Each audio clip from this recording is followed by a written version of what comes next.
the University of South Carolina Gamecocks, the Clemson Tigers. For over a century, these two teams have battled for bragging rights in the state of South Carolina. It is more than just a game, it's personal. It's about pride, tradition, and the bragging rights for the next 365 days.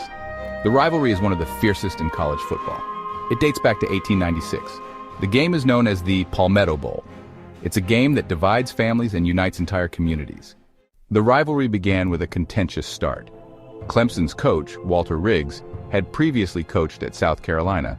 He left to lead their arch-rivals. In the early years, Clemson dominated the series. The Tigers won the first game in 1896 with a score of 14-6. In 1902, a brawl erupted after a controversial play. The rivalry intensified.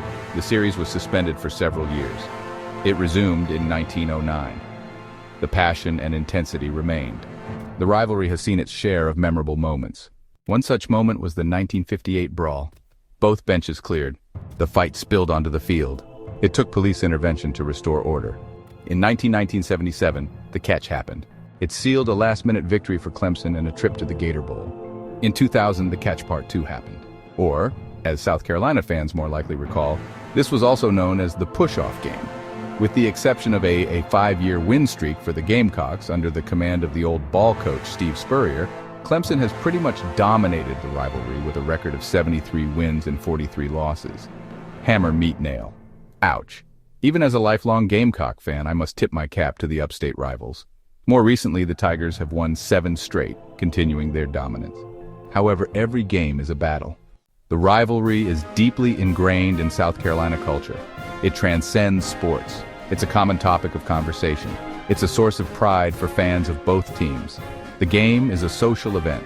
Families and friends gather for tailgate parties. The atmosphere is electric. The legacy of the rivalry is one of passion, pride, and tradition.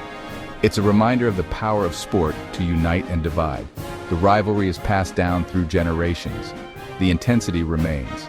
The Gamecocks and Tigers will continue to clash for years to come. Leading up to the game, Gamecock fans participate in the Tiger Burn in Columbia. Both teams' fans attend pep rallies and other spirited events, with sellout crowds every year and the passion for each team as deep and fanatical as ever.